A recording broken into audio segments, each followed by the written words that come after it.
C'est bon.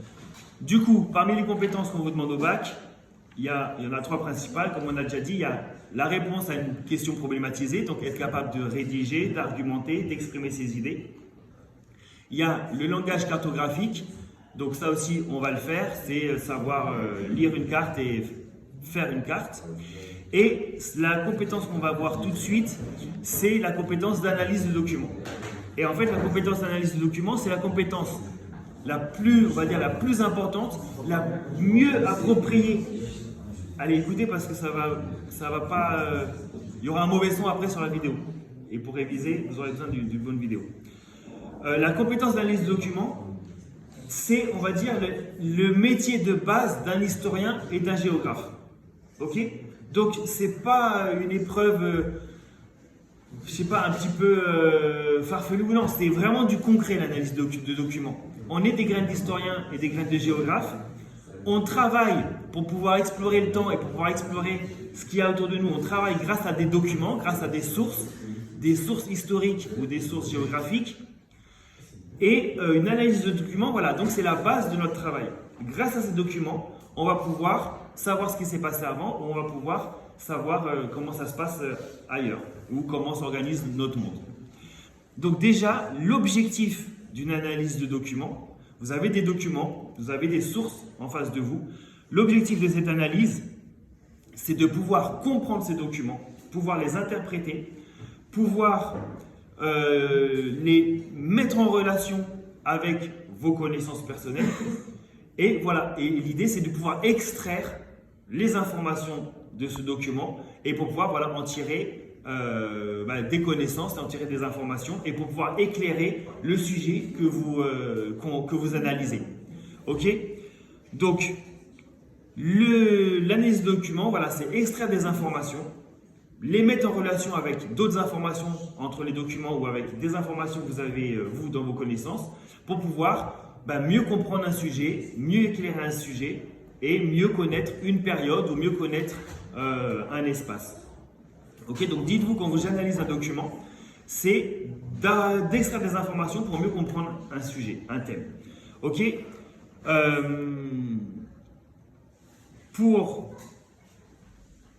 pour analyser ces documents, ça va vous obliger à mettre en œuvre certaines capacités.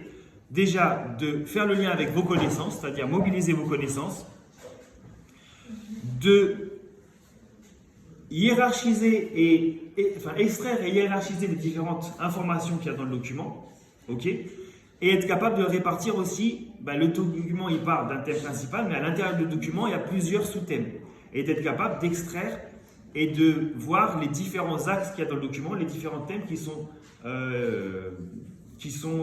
expliqués dans le document. Ok. Et enfin, dernière capacité à savoir, c'est ce qu'on a dit tout à l'heure, il faut être capable de rédiger, donc introduction, développement, introduction, problématique, développement, conclusion. Donc, on va remobiliser les compétences de rédaction. Ok. Je rappelle que analyser, quand on dit analyser un document, analyser, ça veut simplement dire faire une étude approfondie d'une idée, d'un ensemble abstrait ou d'un document pour en dégager les éléments principaux.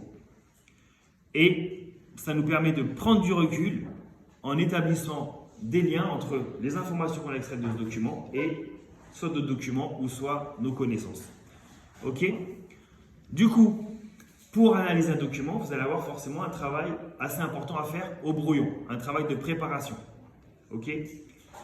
La première des choses, et après vous allez avoir un travail à faire au propre. Le travail au brouillon, il commence déjà par bien analyser la consigne. Vous allez avoir des documents, vous allez avoir une consigne. Généralement, dans cette consigne-là, il va y avoir une problématique qui est sous-entendue. C'est-à-dire que vous n'allez pas analyser les documents de façon totalement générale, vous allez les analyser en fonction d'une problématique, en fonction d'un thème. Et vous allez voir comment ces documents ils peuvent éclairer ce sujet, comment ces documents ils peuvent servir à donner plus d'informations sur ce thème. Ok, donc déjà, il faut analyser la consigne, ça nous donne vraiment un axe de travail, ça nous donne un fil rouge pour savoir comment analyser ces documents.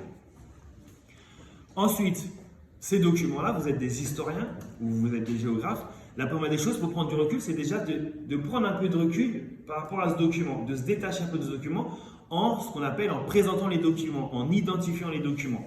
C'est-à-dire qu'on ne se plonge pas directement dans l'information du document, on fait une petite pause et on regarde déjà d'où ils viennent ces documents et qu'est-ce que c'est que ces documents.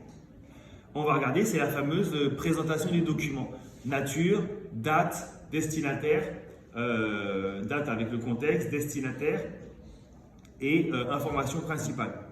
Ok, on dit NADI, nature, auteur, j'ai oublié, nature, auteur, date, destinataire et information.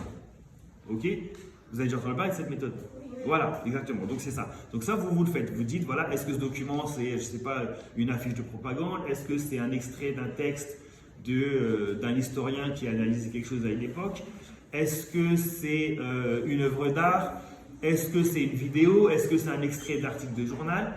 Voilà, il y a beaucoup de natures. Souvent, on distingue entre les natures texte et les natures iconographiques, donc les images. Mais voilà, il y a beaucoup plus de variétés, enfin, il y a une grande variété. Ce qui est important aussi, c'est quand vous avez un document en face, est-ce que c'est une source directe ou est-ce que c'est une source indirecte? C'est quoi la différence entre une source directe et une source indirecte? Qui peut me le dire? Vous avez un document, vous l'analysez en tant qu'historien. C'est un document source, c'est une source historique. Ou alors, pareil pour la géographie. C'est quoi la différence entre une source directe et une source indirecte? Vous, c'est votre source, ça veut dire c'est là que vous allez piocher des informations. C'est quoi la différence quand on dit une source directe et une source indirecte? Source directe, c'est qu'on a directement là où a été pris le document. Ouais, pas mal. Indirect, c'est le document a été repris par quelqu'un d'autre. Exactement. Parfait, exactement, c'est ça. Merci, Myriam. Une source directe, c'est le document brut qui date de la période. C'est par exemple l'extrait de l'auteur. C'est par exemple une photo d'un événement. C'est un objet archéologique. D'accord? C'est un extrait de loi de telle époque. C'est une lettre écrite par quelqu'un. C'est un témoignage. Là, on a des documents, on a des sources directes. Les sources indirectes, comme a très bien dit votre camarade, les sources indirectes, c'est des sources qui ont déjà été analysées, qui ont déjà été interprétées par un auteur. Donc, on a déjà quelqu'un qui nous a facilité le travail. Il y a déjà un historien ou un géographe qui nous a facilité le travail et nous, on a tout à fait le droit d'utiliser ça pour travailler dessus. Ok? Donc, très bien. Donc, ça, voilà, vous allez avoir, après avoir analysé la consigne, vous allez avoir un travail d'identification des documents. C'est bon pour tout le monde? Est-ce que c'est une source directe? Est-ce que c'est une source indirecte? Nature, auteur, destinataire, date, contexte et information principale, etc. L'information principale, souvent, elle est contenue dans le titre du document. Ok, donc tout ça, c'est un travail préalable à faire au brouillon. Donc vous avez vu, il y a déjà un gros travail de dégrossissage au brouillon. Ensuite, forcément, troisième étape, à votre avis, une fois qu'on a analysé, enfin, une fois qu'on a présenté et identifié les documents, ça va être forcément de... Non, avant la rédaction. Le plan? Avant de les lire. D'accord? Oui, évidemment, il y a le plan et tout ça, mais déjà, il faut les lire. D'accord? Donc, si c'est une image, bah, vous l'analysez, vous essayez de voir qu'est-ce qu'on peut extraire comme information. Si c'est un texte, bah là, vous allez analyser avec un stabilo. Et vous allez bien faire ressortir les mots-clés de ce texte. S'il y a plusieurs thèmes qui sont abordés dans le texte en lien avec le sujet qu'on vous demande d'analyser, vous allez peut-être analyser, enfin souligner ou surligner de différentes couleurs. Là, l'auteur, il parle plutôt je sais pas, du nombre de morts qu'il y a eu pendant la guerre. Là, il parle plutôt de le contexte politique de l'événement. Donc, lui, dans son texte, il va aborder plusieurs choses. Là, il va donner son avis. Donc, vous allez essayer d'extraire les différents axes qu'on trouve dans ce texte. Et donc voilà, donc lire attentivement les documents. En même temps que vous le lisez, ça va vous faire des échos à ce que vous connaissez déjà. Ça va déjà vous faire des échos à vos connaissances. Donc, vous allez avoir vos connaissances qui vont revenir. Donc ça aussi, vous notez. Vous dites, ah bah ce texte-là, il me fait penser à ça. Ou, ah bah dans le texte, il a oublié de dire quelque chose que moi je connais. Ou, bah le texte, il fait référence à tel événement. Je connais déjà pas mal de choses sur cet événement. Donc, vous mettez toutes les idées qui ressortent. D'accord? Donc, dans la lecture du texte, vous extrayez les différents thèmes, sous-thèmes qu'il y a dans le texte. donc d'une différente couleur. Voilà, quand on dit relire un texte, c'est en soulignant, en surlignant, etc. Et vous les mettez en lien avec vos connaissances. Comme vous avez plusieurs documents, vous allez aussi mettre les documents en lien les uns avec les autres. Vous allez les confronter. Peut-être qu'il y en a un, il va donner le point de vue nazi, alors que l'autre, il va donner le point de vue stalinien sur un même événement. Ok? Et vous, c'est ce qu'on appelle croiser les sources. En tant qu'historien, c'est primordial de croiser les sources. Peut-être qu'elle, elle va donner le point de vue d'une communiste qui va critiquer le capitalisme ou le libéralisme. Donc vous allez prendre du recul, vous allez dire oui voilà, mais il ne faut pas oublier qu'elle est dans tel contexte. Ou pareil, vous avez un texte qui défend la liberté, vous dites bien, il présente aussi son point de vue, d'accord? Donc c'est pour ça qu'on doit identifier qui est l'auteur et qui est le destinataire. Et enfin, comme tu as dit, effectivement, vous préparez maintenant la rédaction. C'est-à-dire, vous ne rédigez pas tout de suite, vous dites, pour répondre à cette rédaction, en utilisant ces documents et en utilisant mes connaissances, quelle structure je vais faire, qu'est-ce que je vais mettre dans l'introduction, quelles problématiques je vais formuler et comment je vais répondre à ces problématiques en plusieurs paragraphes. Et surtout, ces paragraphes, ils doivent être vraiment très rapprochés des documents. Vous mettez vos connaissances aussi pour enrichir, pour prendre du recul, pour pas tomber juste dans les documents qui sont peut-être pas objectifs. Vous essayez de garder une certaine objectivité grâce à vos connaissances, mais vous restez calé aux documents. On est bien dans un thème d'analyse de documents. Donc vous les analysez grâce à quoi? Grâce à vos connaissances et grâce aux autres documents. Mais on doit rester vraiment très proche du document. C'est pour ça que tout au long de votre rédaction, n'oubliez pas de citer régulièrement le document. N'oubliez pas de relire le document. Il faut rester collé au document. Ok, et donc une fois que vous avez préparé votre plan, comme tu as dit, vous commencez la rédaction. Et là, la rédaction, je n'ai pas grand chose à vous dire. C'est la même chose que la réponse à une question problématisée. Vous avez l'introduction. Donc n'oubliez pas de l'introduction d'identifier et de présenter les documents. Enfin, les documents, vous pouvez même les présenter dans le développement au fur et à mesure que vous les utilisez. Mais on peut le faire dans l'introduction aussi. Rappeler la consigne du devoir et la problématique.